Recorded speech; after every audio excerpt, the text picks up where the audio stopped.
The mother-in-law showed up the day after the wedding and stole all the gifted money and presents. As soon as I discovered the theft, I immediately checked the cameras.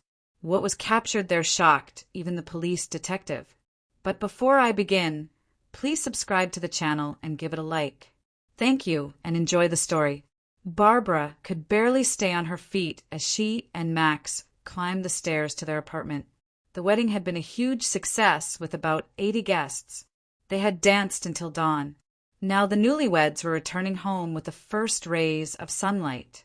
Her heels had rubbed blisters on her feet. Her white dress was wrinkled, and her hairstyle had long lost its formal appearance. But Barbara was happier than she'd ever been. Finally home, Max exhaled, pulling keys from his jacket pocket. His hands trembled slightly from exhaustion and excitement.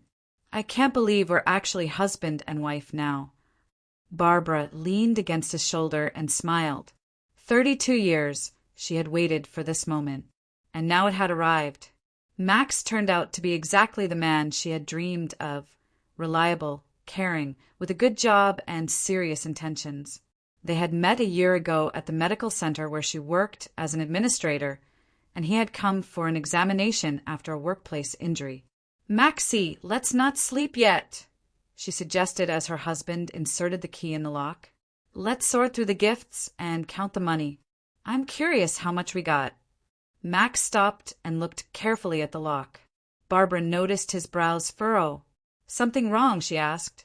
"Strange. There seem to be some new scratches," he muttered, turning the key. "And here, look, a shoe print by the door. Someone was standing here." Barbara looked closer. Indeed, on the light linoleum of the landing, there was a clear footprint, and a fresh one at that. "Maybe the neighbors dropped something, and were looking for it," she suggested. But unease crept into her heart. "Yeah, probably," Max quickly agreed. "Or the janitor was cleaning. We shouldn't think about it on a day like this." The door opened easily as usual. The apartment was quiet and peaceful. Everything was in its place. Barbara kicked off her shoes and went into the living room, where wedding gifts sat on the table, boxes, envelopes, bags with ribbons. "Oh my God, look at all this!" she exclaimed, examining the treasure. "Let's start sorting through it." Max nodded and settled beside her on the couch. They began methodically opening envelopes and counting money. Barbara recorded the amounts in a notebook so she could personally thank each gift giver later.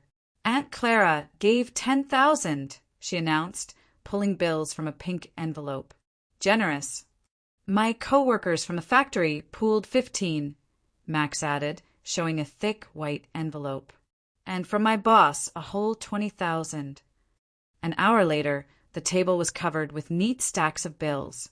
Barbara calculated the final sum and even whistled in surprise. $147,000. "Maxie, can you believe it? We're rich."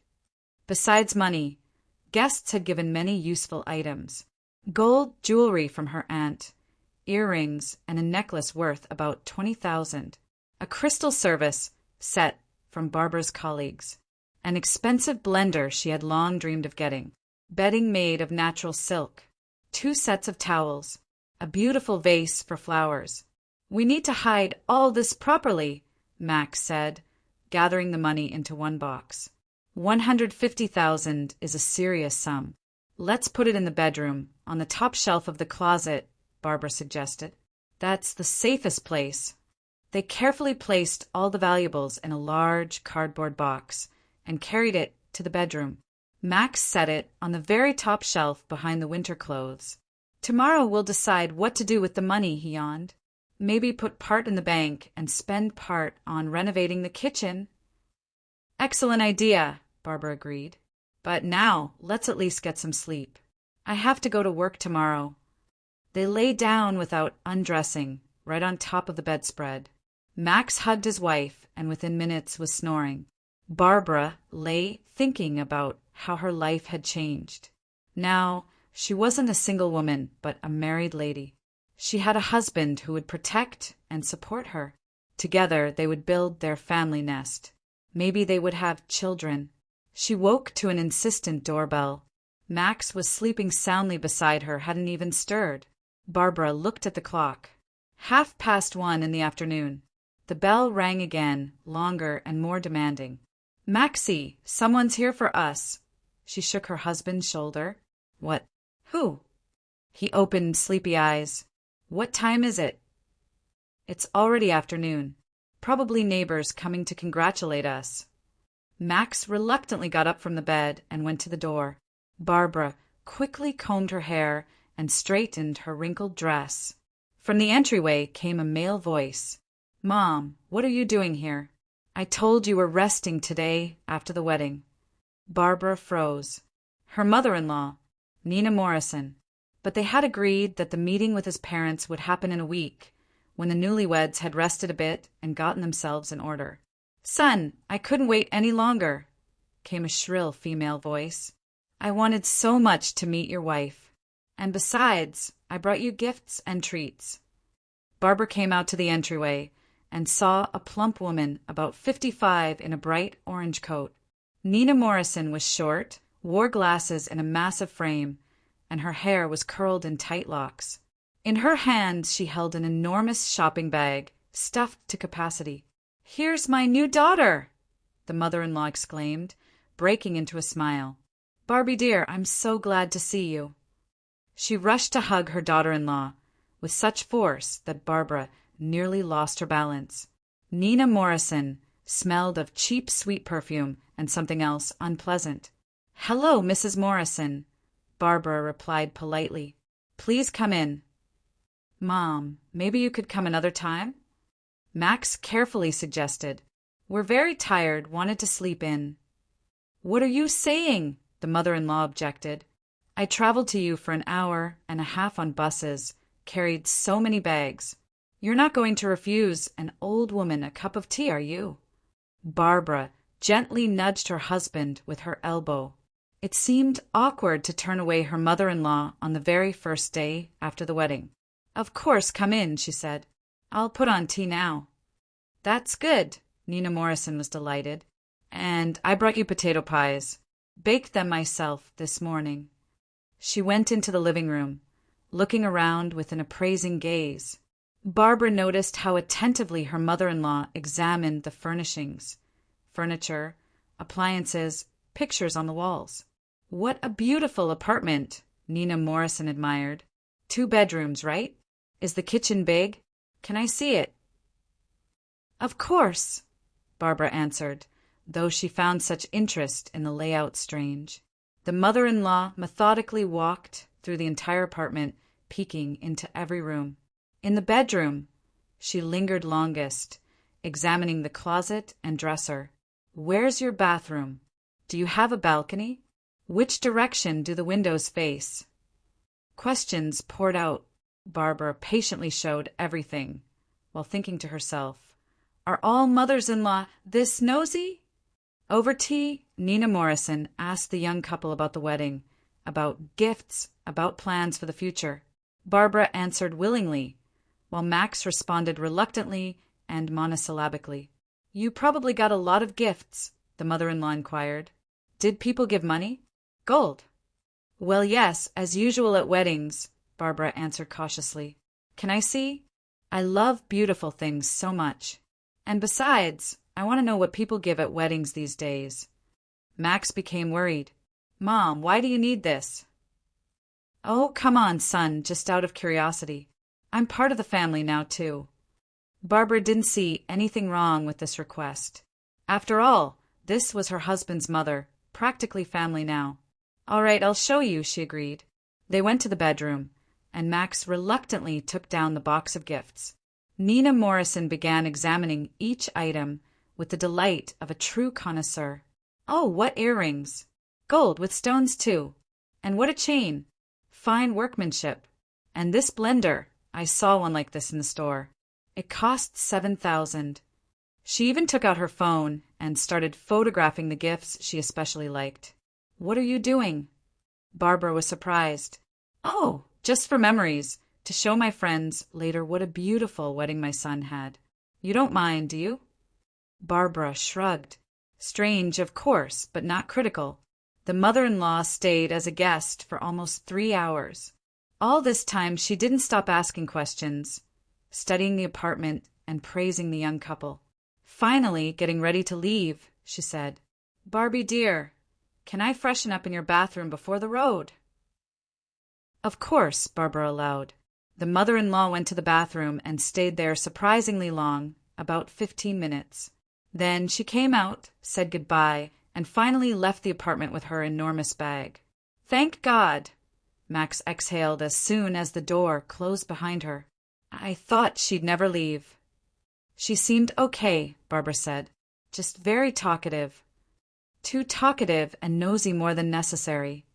Barbara went to clear the teacups in the kitchen, then decided to tidy up her makeup bag in the morning. She hadn't had time to properly put on makeup. She opened it and froze. Between the mascara and lipstick lay a small key that definitely hadn't been there before. The key was brand new, shiny, obviously recently made. "Max," she called to her husband, "come here." "What happened?" He approached her. "Look what I found in my makeup bag. Where did this key come from?" Max looked at the key, and his face became very strange. He quickly took the key and shoved it in his pocket. "It's mine," he said. "For the garage." "What garage?" Barbara was surprised. "You don't have a garage." "I do. I recently rented one, wanted to surprise you." "Why did you put it in my makeup bag?" "I forgot, probably, or confused it with something." Barbara looked at her husband carefully. Max was obviously nervous, avoiding her gaze, fidgeting with the key in his pocket. "Maxie, are you hiding something from me?" What nonsense!" he answered too loudly. "I'm just very tired. My head isn't working." But Barbara could no longer shake the strange feeling. Scratches on the lock in the morning. An unexplained footprint by the door. The too nosy mother-in-law who photographed gifts and studied every corner of the apartment. And now this mysterious key. "Maybe we should check if everything's okay with the gifts?" she suggested. "Why?" Max asked quickly. "We just put them away yesterday. Just for peace of mind." She headed toward the bedroom, but Max blocked her way. "Barb, don't. Everything's fine. Let's better have dinner and go to bed early. Tomorrow's a work day." "Max, what's going on with you? Why don't you want me to check our gifts?" "I do, of course, just not now. I'm very tired." Barbara looked carefully at her husband. In his eyes she read something like fear, and this finally alarmed her. "Okay," she agreed. "We'll check tomorrow." But to herself, she decided to check for sure, and as soon as possible, because something here wasn't right. Something was very wrong. The evening passed in tense silence. Max kept glancing at his wife, and she pretended not to notice his anxiety. They went to bed early, but Barbara lay with open eyes for a long time, replaying the day's events in her head. The mother-in-law had shown up the day after the wedding. That was strange in itself. Then all those questions, photographing gifts, careful study of the apartment, and most importantly, that mysterious key in the makeup bag and Max's strange behavior. "Tomorrow I'll figure everything out," Barbara promised herself, falling asleep. She couldn't even imagine that tomorrow she would face such a shock that would turn her whole life upside down. Barbara woke to the annoying beeping of the alarm clock. 7 in the morning, time to get ready for work. Max was snoring beside her, arms spread to the sides. After yesterday's strangeness with the mother-in-law and mysterious key, she had slept restlessly, waking periodically from inexplicable anxiety. "Maxie, get up!" She shook her husband's shoulder. "Time for work." 5 more minutes, he mumbled without opening his eyes. "No, get up. And by the way, I want to check our gifts before leaving." Max instantly opened his eyes and sat up in bed. "Why?" he asked too quickly. "Just to make sure everything's okay. After yesterday's visit from your mom, I have some kind of uneasy feeling." "Barb, what are you talking about? Mom couldn't have taken anything. She's my mother." But Barbara was already heading to the closet, stood on a chair, and reached for the top shelf where they had hidden the box of gifts. Her hand felt emptiness. "Max," she screamed, "the box is gone." "What do you mean gone?" He jumped out of bed and ran to her. "I'm saying the box is gone. See for yourself." Max climbed on the chair and searched the entire top shelf. Indeed, the box had disappeared. "Maybe we put it somewhere else," he suggested in a trembling voice. "Where else?" "We put it here together yesterday." They began frantically searching the entire apartment, looked under the bed, checked all the closets, rummaged through the dresser. In the kitchen, they examined every drawer and overhead storage. In the bathroom, they looked in the laundry basket. The box of gifts was nowhere to be found. "This is impossible," Barbara kept repeating, pacing around the apartment. $150,000 can't just disappear. Plus the gold, jewelry, appliances. Maybe thieves broke in. Max suggested uncertainly. "How did they break in?" "The door was locked, windows too. And why would they only take that? The TV is here, the computer, the microwave." Barbara stopped in the middle of the living room and thought. Yesterday's scratches on the lock, the footprint by the door, the too nosy mother-in-law, the mysterious key in the makeup bag. "Max," she said slowly, what if it was your mother?" Max turned pale as a sheet. "What are you saying? Mom would never steal." "Then explain to me where that key in my makeup bag came from, and why she so carefully studied the apartment and photographed our gifts."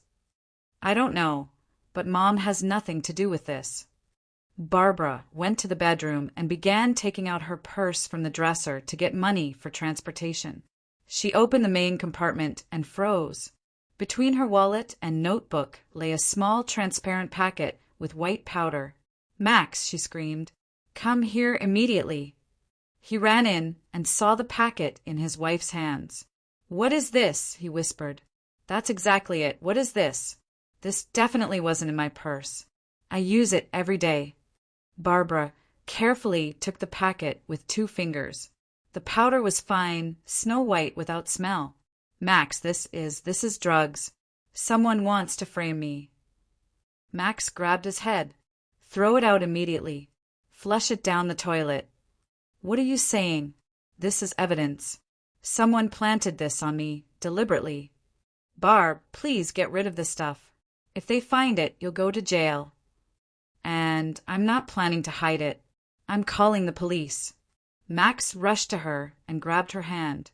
No police. Think about the consequences." "What consequences? I was robbed and someone's trying to frame me. What other consequences could there be?" "Barb, please, let's figure it out ourselves first. Without outsiders, so we don't create problems for the family." Barbara looked carefully at her husband. In his eyes she read not just fear but real panic. "Max, do you know something about this? Tell me the truth." "I don't know anything. I just don't want our family to get into a scandal." "Family? And what will happen to the family if I go to jail for something I didn't do?" Barbara moved away from her husband and began pacing the room, thinking. Too many coincidences. The mother-in-law's visit, disappearance of gifts, planted packet. Someone had planned everything very carefully. "You know what?" she finally said. "As soon as I discovered the theft, I immediately checked the cameras." Max jumped in place. "What cameras?" "Hidden security cameras. I installed them 6 months ago after the neighbor's apartment was robbed." "You never told me about this." "Why would I? It's a security measure. The cameras record everything that happens in the apartment when we're not home." Max turned white as chalk. "Barb, maybe we shouldn't? Why dig into the past?" "What do you mean we shouldn't? We were robbed of $150,000. Of course we should." She went to the living room to the computer and turned it on. Max shuffled behind her, nervously wringing his hands. "Barb, think about it. What if there's something wrong on the recording? What if it's some stranger? All the more reason to look. We'll find the thieves and turn them over to the police. But maybe it's better to consult with relatives first. What relatives? I don't have any except my distant aunt. And from yours, there's only your mother, who, judging by everything, is the thief. Barb. What Barb? The facts speak for themselves. The computer loaded, and Barbara opened the surveillance program. A menu with recording dates appeared on the screen. "Let's watch last night," she said, selecting the needed file. Max stood behind her and breathed heavily. Barbara felt his tension, but paid no attention. She needed the truth. The recording began from the evening of the previous day. On the screen was the living room where she and Max were having tea with the mother-in-law. Barbara fast-forwarded to the moment when everyone went to bed. "Here, look," she showed on the screen. 10 p.m. We go to sleep. The apartment is empty. Time on the recording runs fast. 11 p.m., midnight, 1 a.m. The apartment remained empty and dark. Suddenly, at 2:20 a.m., something changed on the screen. A dim flashlight appeared in the living room. "Stop!" Barbara cried, stopping the recording. "Look! Someone's in the apartment." Max was silent, just swallowing. Barbara put the recording at normal speed. A figure in dark clothes with a flashlight in hand appeared in the frame. The person moved carefully, trying not to make noise. "It can't be," Barbara whispered. The figure approached closer to the camera, and the face became visible. It was Nina Morrison in a dark tracksuit and knitted cap. "Your mother," Barbara exhaled. "Max, it's your mother." Max was silent, looking at the screen with glassy eyes. On the recording, the mother-in-law methodically walked around the apartment with the flashlight. First she went into the kitchen, opened several cabinets, then went to the living room and began examining the furniture. Finally headed to the bedroom. Barbara switched the camera to the bedroom. Nina Morrison carefully approached the bed where the newlyweds were sleeping and shone the flashlight on them. Making sure they were sleeping soundly, she approached the closet. "She knew where to look," Barbara said indignantly. "She knew exactly where we hid the gifts." On the recording, the mother-in-law stood on a chair and took down the box from the top shelf, carefully descended, put the box on the floor, and began transferring the contents into her bag. Money, jewelry, appliances. Everything disappeared into the enormous shopping bag. I can't believe it," Barbara said. "Old thief." But the most terrible was yet to come. Having finished with the gifts, Nina Morrison took out a small packet from her pocket and headed to the living room. There she took Barbara's purse, which was lying on the couch, and carefully shoved the packet inside. "She planted the drugs on me," Barbara screamed. "She wanted to frame me." Max finally spoke. "Barb, I can explain everything." "What can you explain?" "That your mother is a thief and a scoundrel. She asked me for a spare key, just in case." "Just in case, to rob us the first night after the wedding?" "I thought she wanted to be able to help if something happened." "Help?" "She stole all our money and planted drugs on me." Barbara turned off the computer and faced her husband. Max stood with his head down, not daring to raise his eyes. "Max, did you know about this?" "No. I swear I didn't know." "Then why didn't you want me to check the gifts? Why didn't you want me to watch the recording?" "I was just afraid. Afraid that she might have done something like this." "Afraid? So you suspected?" Max was silent. "Answer me. You suspected your mother might rob us." "She's had problems with money. Sometimes she borrowed from neighbors and didn't return it. But I never thought she was capable of this." Barbara looked at her husband as if he were a stranger. So he knew his mother was inclined to fraud, but didn't warn his wife. Moreover, he gave her the key to their apartment.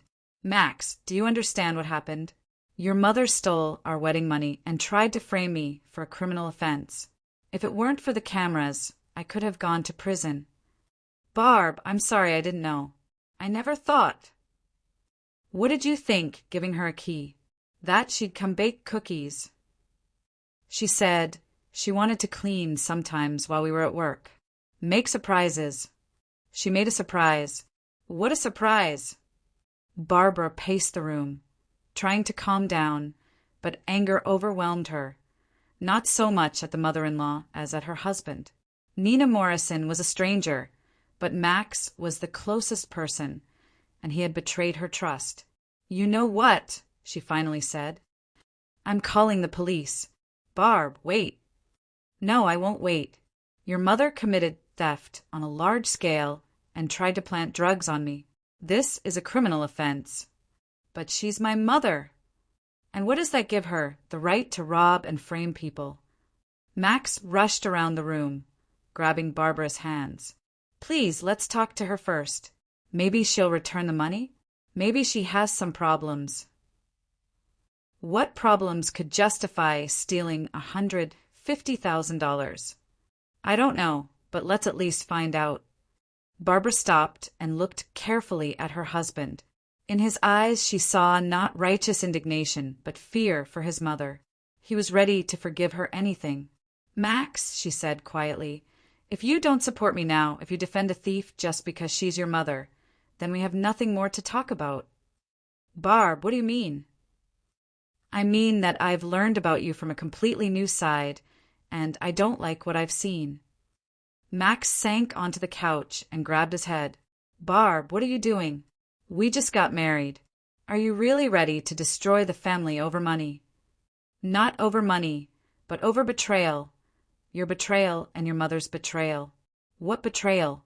I didn't do anything wrong." "You gave a stranger the key to our apartment without warning me. You hid from me that your mother is inclined to fraud.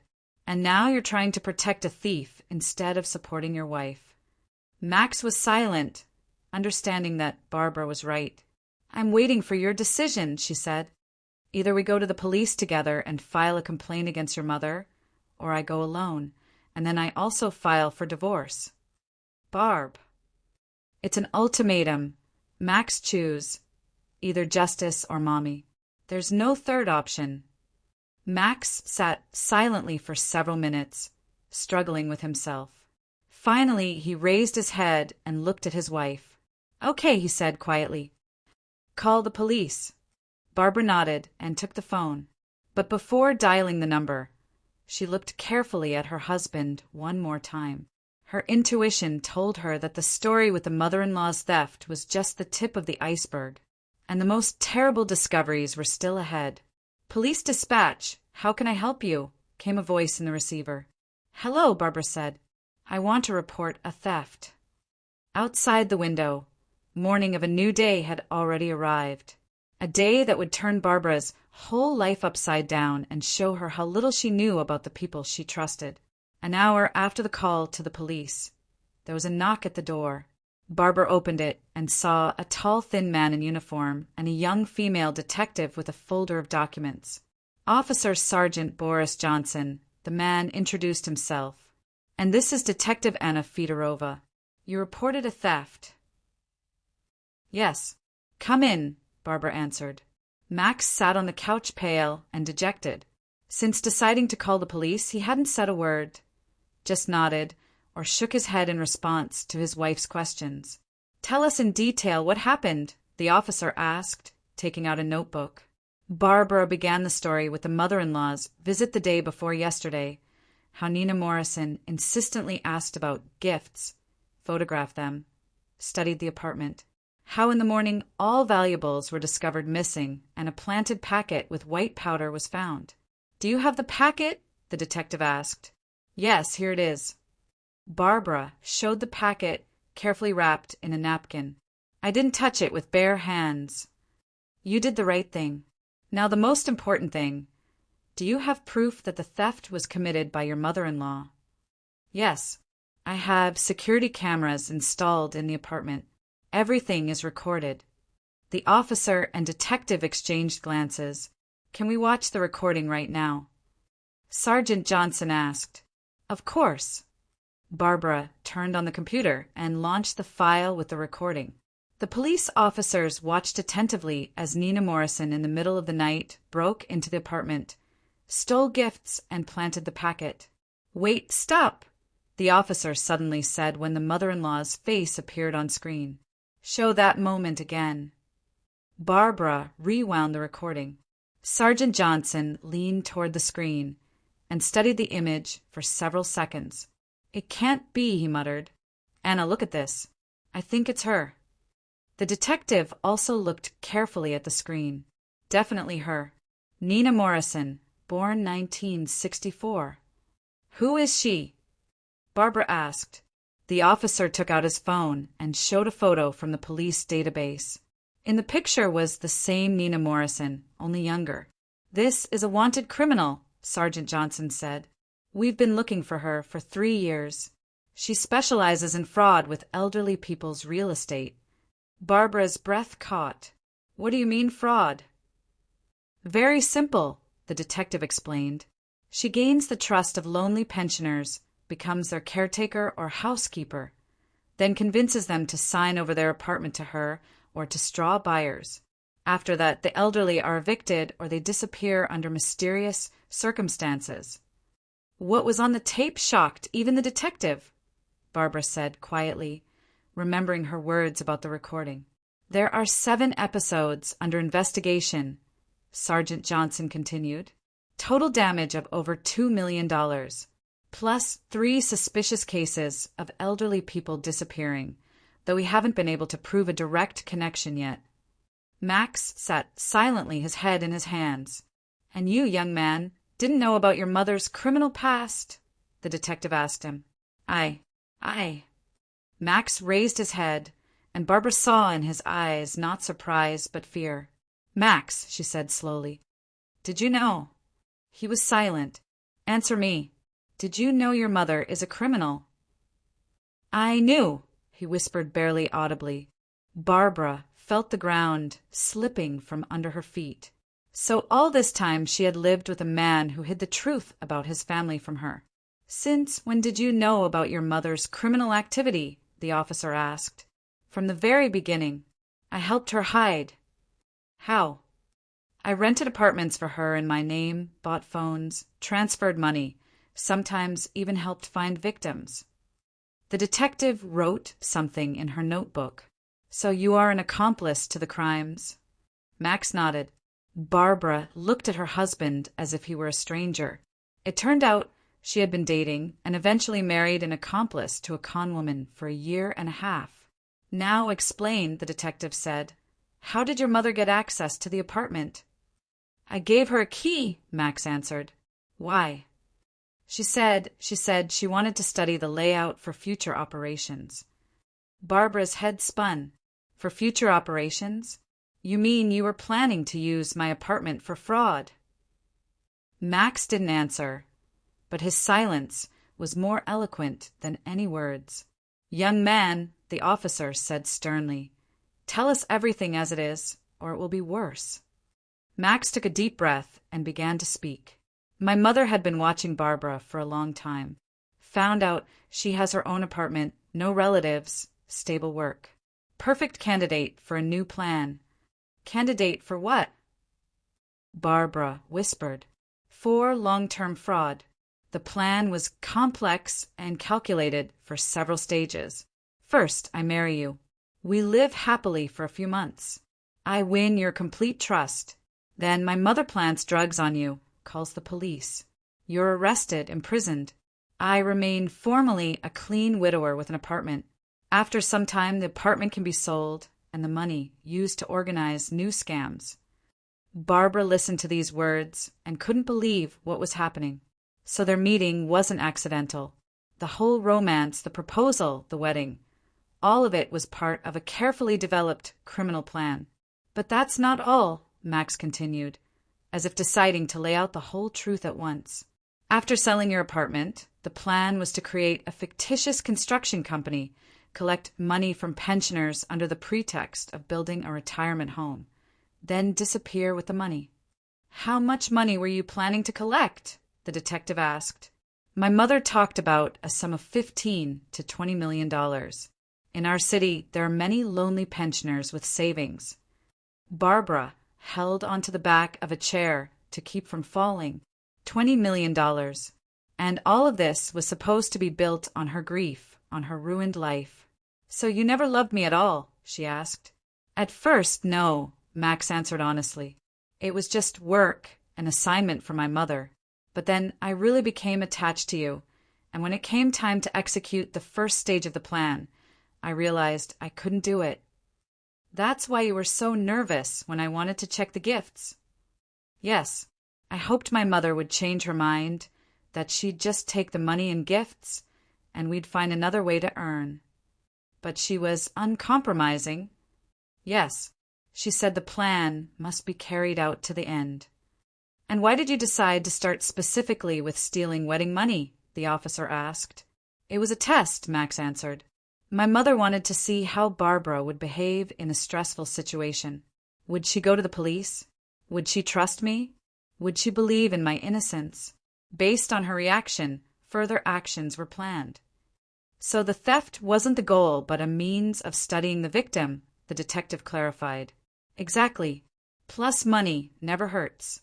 150,000 is a good sum for initial expenses to organize a new scam." The detective carefully recorded every word. "Tell me," she addressed Max, "do you have correspondence with your mother about this plan?" Max turned even paler. "Hand over your phone," the officer demanded. Max reluctantly took out his mobile and handed it to the policeman. Sergeant Johnson began studying the messages. "So let's see. Here's correspondence with the contact, Mom." Reading. "Maxie, when will you bring apartment plans?" This is from August 20th. Barbara remembered. August 20th was a week before the wedding. Continuing, the officer said, "Reply. Will bring tomorrow, photographed all rooms, even ventilation and electrical panel." And here's from the 21st. "Well done, son. Studied the plans. Everything is clear. Key is ready." Reply. "Made 3 duplicates as agreed. 1 I'll keep, 1 for you, 1 for backup." With each message read, Barbara felt her world crumbling. Everything had been planned in advance down to the smallest detail. Every day of their family life was a lie. "And here's something interesting," the officer continued. "From a month ago, Maxie, your little wife doesn't suspect anything." Reply. "No, Mom. She completely trusts me. Even showed me where she keeps apartment documents." Barbara remembered that day. Max had asked about her documents under the pretext of getting joint life insurance. She had happily shown him all the papers, even the will in his favor that she wrote before the wedding. "Further, it gets even better," the officer read. "Yesterday, Maxie, everything's ready. Took the money, planted the powder. Tomorrow, call the police and play the role of shocked husband. Remember, you know nothing. You're in shock. You're ready to do anything for your wife." Reply. "Mom, I changed my mind. Can't do this to Barb. She's a good person." Further. "What do you mean you changed your mind? We prepared for 2 years, spent so much effort." Reply. "Let's just take the money and disappear. Start everything over in another city." And the mother's reply. "Have you fallen in love with this simpleton? Everything goes strictly according to plan. Don't listen to anyone and do what you're told, or you'll go to trial yourself as an accomplice to all my cases." Barbara listened and felt everything inside her turning to wood.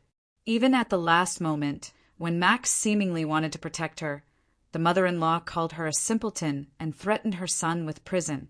"There's more," the officer said. "Here's correspondence from 4 months ago. Mom, Barbara is asking about your past, wants to meet you closer before the wedding." Reply. "Under no circumstances. Discouraged by any means. After the wedding the problem will solve itself. Meanwhile, make up some illness. Say, I'm in the hospital." Here's another one. The detective took the phone. Message from 6 months ago. Son finally chose the victim. Works at medical center as administrator. Apartment is her own, 2-bedroom in good neighborhood. Practically no relatives. Only distant aunt in another city.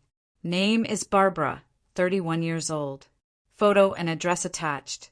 Start working. "Are there photos?" the officer asked. There's a whole series.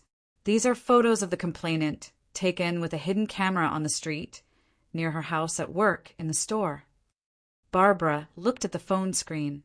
Indeed, many photos of herself, taken at different times 6 months ago. So they had been watching her for a long time, studying her habits, routes, lifestyle. "Max," she said quietly, "so when you came to the medical center, it wasn't by chance?" "No," he answered without raising his eyes. "My mother gave me a detailed plan.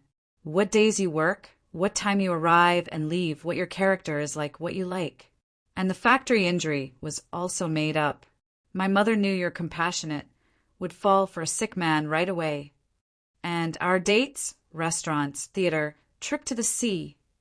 Everything was paid for by my mother from money earned from previous operations. She said, 'Don't spare money for bait if the catch is worth it.'" Barbara leaned back on the couch. A year and a half of their relationship turned out to be completely fake. All their dates, heart-to-heart talks, plans for the future, intimacy, all of it was a carefully staged performance with one goal: to get her apartment and use her misfortune for new crimes. "We have more than enough evidence," the detective said. "Video recording of the theft, physical evidence, detailed correspondence, full testimony of an accomplice. The case is ironclad."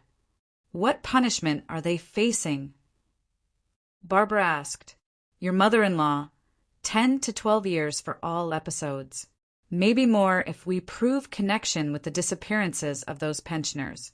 Your husband as an active accomplice. 4 to 5 years if he fully cooperates with the investigation. If he doesn't, then all 8. We have proof of his participation in organizing at least 3 fraud schemes." Barbara nodded. Justice would prevail, but at what cost? Her family, her dreams of a future together, her faith in people, all destroyed in one moment.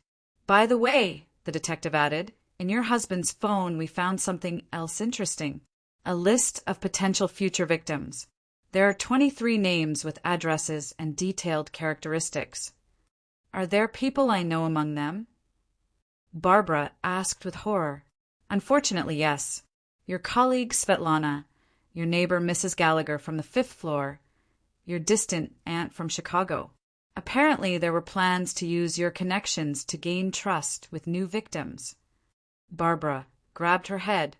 So other people close to her could have been at risk. Good thing everything was uncovered right now. "We need to immediately detain your mother-in-law," the officer said.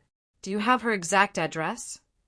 Max gave the address and even described the entrance and intercom number. "And she also has a cottage in Pine Village," he added. "That's where she keeps documents and valuables from previous operations." "Cottage address?"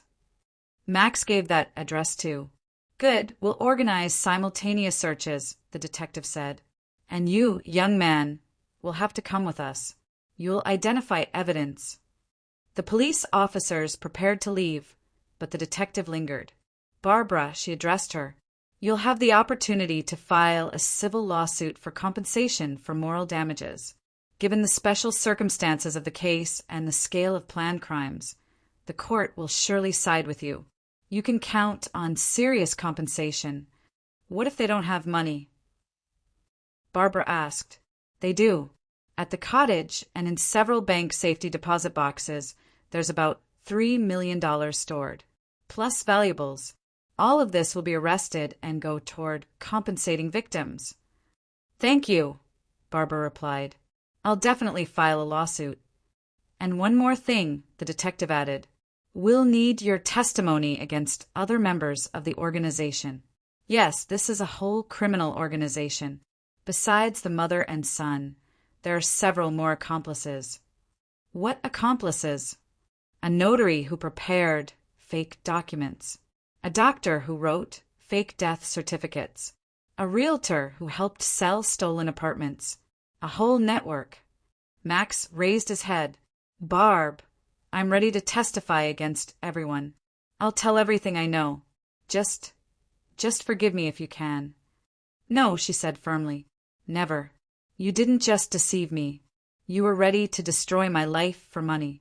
I'll never forgive you for that." But I couldn't do it at the last moment. At the last moment? And what about the year and a half before that, when you were planning my misfortune every day, making plans for how to frame me, how to make me suffer? Max was silent, understanding there was no point in objecting. "Let's go," the officer said. "We still have a lot ahead of us." They led Max away. Barbara remained alone in the apartment that had almost become a tool of crime. The following days passed as in a fog. Searches at Nina Morrison's yielded rich results. In the apartment and cottage, they found documents for 17 apartments belonging to missing pensioners.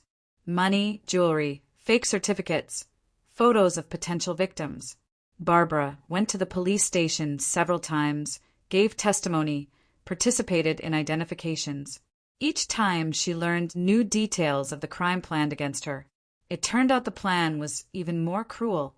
After her supposed arrest, Max was supposed to divorce her as a drug addict and get the apartment through court. And a few months later, Barbara was supposed to die in prison under mysterious circumstances. "Nina Morrison has connections in prison circles," the detective explained. "She's ordered the elimination of inconvenient witnesses more than once. You were meant for the same fate." When Barbara learned this, her legs gave way. She nearly fainted right in the detective's office.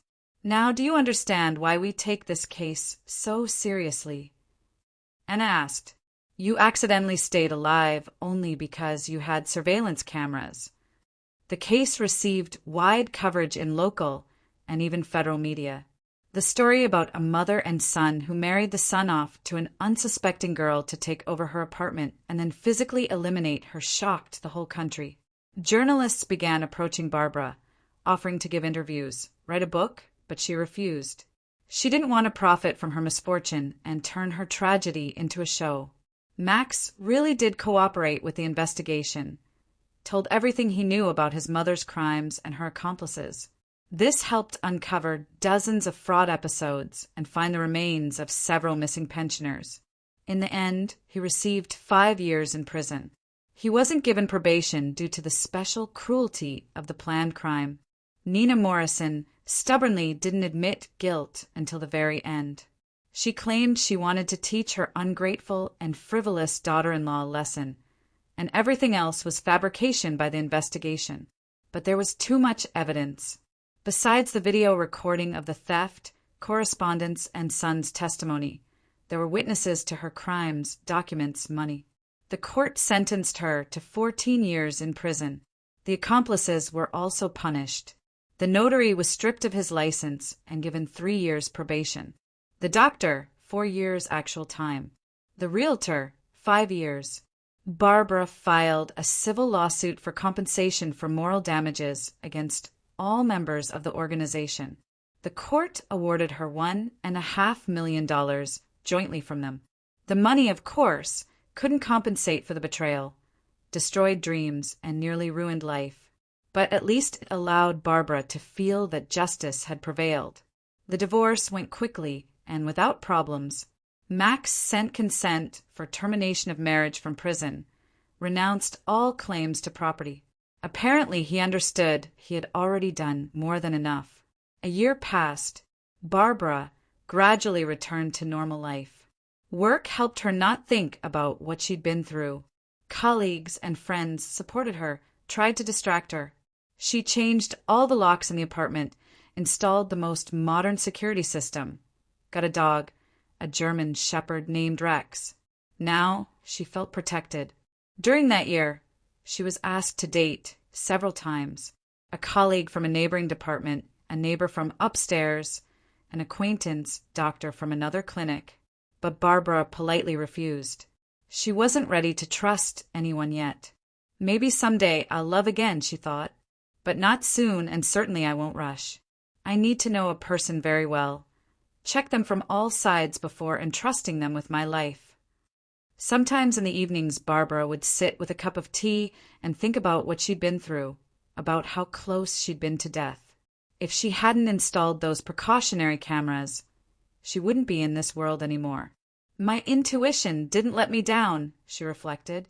Something inside kept telling me something wasn't right with Max. Too bad I didn't listen to that voice earlier. On one winter evening, Barbara was sitting at home with a book. Rex was sleeping at her feet.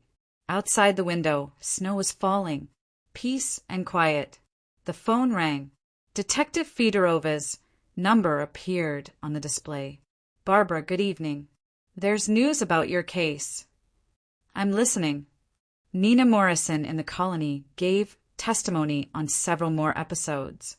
Turns out, in her criminal career, she destroyed no fewer than 15 people. New evidence was found. Her sentence will be increased by another 7 years. I see, Barbara said. And your ex-husband Max sends his regards from the colony and asks to tell you he's very sorry about everything that happened. Thank you for the information. And one more thing. Thanks to Max's testimony, we managed to expose an international organization. Turns out, similar schemes with fictitious marriages are used not only in our region. There's a whole network in 7 American cities. The case might get federal status. Barbara hung up and thought. Nina Morrison got what she deserved. Now she'll spend more than 20 years in prison if she even gets out alive. Max also bore fair punishment. And she got a lesson she'll remember for the rest of her life. A lesson that you can't blindly trust people, even the closest ones, that you must always stay on guard and trust your intuition. Barbara petted Rex, who woke up and put his muzzle on her lap. You know what, buddy, she said to the dog. Perhaps we really are better off together, just the two of us. No one will deceive, betray, or frame us. You're more honest than any person. Rex wagged his tail as if agreeing with his owner. Outside the window, snow continued to fall. Barbara picked up her book and continued reading. Life went on. A different life, without illusions and rose-colored glasses, but honest. She was no longer that naive woman who a year and a half ago had believed a handsome man with sad eyes. Now she knew her worth and wouldn't let anyone deceive her again. 2 years after the trial, Barbara received a letter from a lawyer. It turned out that during a search of another safe house, they found additional valuables worth about $1 million. All victims would receive additional compensation. Barbara refused her share in favor of the families of the deceased pensioners. She had enough money, and those people needed the compensation more. Gradually, the pain subsided. Only experience remained, bitter but valuable. Barbara learned to live alone and not suffer from loneliness. She had interesting work, loyal friends, a beloved dog. Sometimes colleagues or acquaintances asked if she regretted the divorce, if she wanted to marry again. Barbara answered honestly, not yet. Perhaps someday she'd meet a person she could entrust her life to. But it would happen not soon and only after very thorough checking. Maybe it's for the best, she sometimes thought. Better to learn the truth about a person before marriage than to live a whole life in deception. In the 3 years after the divorce, she was proposed to 4 times. A teacher from a neighboring school, a doctor from their clinic, a programmer from an IT company. Even Detective Fedorova hinted that she had a bachelor colleague. But Barbara didn't rush. She now knew how easy it is to be deceived in people, how skillfully they can pretend. She studied each potential suitor for months, checked through acquaintances, observed in different situations. Paranoia! Friends laughed, but Barbara wasn't offended. Better to be paranoid and alive than trusting and dead. One evening, 4 years after the terrible events, Barbara was sitting at home reading a detective novel. On TV, they were showing a program about solved crimes. Suddenly, she heard familiar names. Today on our program, the story of the most sophisticated fraud scheme of recent years. Nina Morrison and her son Max created a criminal organization that specialized in fictitious marriages with subsequent elimination of victims. Barbara switched the channel, didn't want to remember the past. Life goes on, and she needed to move forward. Rex came to her and put his muzzle on her lap. The smart dog sensed his owner's mood. It's okay, boy, Barbara petted him. Everything's already behind us. In the following years, she built a successful career, became senior administrator, then deputy chief physician for administrative affairs. Bought a car, renovated the apartment, went on vacation to Europe. Life was getting better, not as dreamed in youth, but honest and peaceful. Barbara understood that happiness isn't necessarily connected with marriage. You can be a complete person without a husband. When she turned 38, colleagues threw her a surprise, a big corporate party at a restaurant. Barbara was touched by the attention. Over these years, she had become not just an employee but the heart of the team. "Barbara," the chief physician said in a toast, "you showed us an example of how to overcome life's difficulties. You didn't break, didn't become bitter, but became even stronger. We respect you very much." Barbara smiled. Yes, she really had become stronger. The ordeal that could have destroyed her had tempered her character. That evening, returning home, she thought about the years that had passed, about how drastically her fate had changed in an instant, about what lesson life had taught her. "If someone had told me 5 years ago that I'd be living alone and be glad of it, I wouldn't have believed them," she mused. "But now I understand, solitude is better than bad company." At home, Rex greeted her, a faithful, devoted friend who would never betray or deceive. Was that really misfortune? Barbara made dinner, fed the dog, sat at the computer to check email. Among ordinary messages was one with a strange sender address. "Barbara, this is Max. I know I have no right to write to you, but I very much want to apologize. I'm being released in a month. I promise I won't bother you. I just wanted to say, you were the only bright thing in my life. Forgive me if you can." Barbara stared at the screen for a long time, then deleted the email without responding. The past should stay in the past. Max was released and truly didn't bother her anymore. Barbara occasionally heard from mutual acquaintances that he worked as a warehouse worker, lived in a communal apartment, wasn't dating anyone. Punishment catches up with everyone, she thought, and everyone gets what they deserve. Several more years passed. Barbara turned 42. She still lived alone, worked, traveled, read books. Life was measured and peaceful. One day a new cardiologist was hired at the clinic, Dr. Andrew Peterson. A man about 45, divorced with an adult daughter, refined, polite, with a good sense of humor. Colleagues immediately started making plans. "Barbara, you need to meet him. You're both single, both worthy people." But Barbara didn't rush. She observed the new doctor for several months, studying how he worked, how he interacted with patients and colleagues, how he behaved in stressful situations. Dr. Peterson turned out to be a decent person. He didn't try to make an impression, didn't flatter, didn't play a role. He just worked and lived an ordinary life. After 6 months, he invited Barbara for coffee, then to the theater, then for a walk in the park. The relationship developed slowly and naturally. "I know about your history," he said one day. "Colleagues told me, and I understand why you're so cautious. I won't rush things." "Thank you," Barbara replied.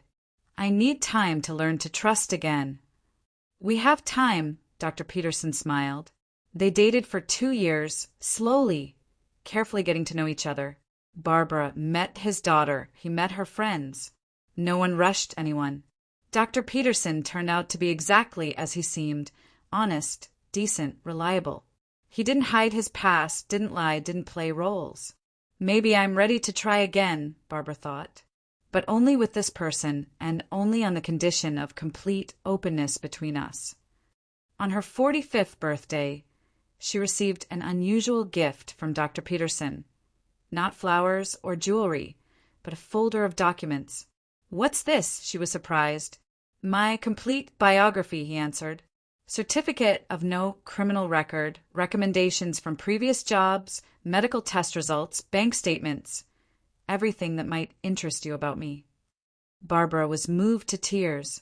This man truly understood her fears and was ready to do everything to make her feel safe. "Andrew," she said, "what if I'm never ready for a new marriage?"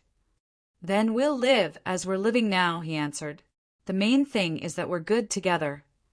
Barbara smiled. Perhaps happiness comes precisely when you stop desperately searching for it. but they still didn't have a wedding. Barbara wasn't ready for a new marriage, and Andrew understood.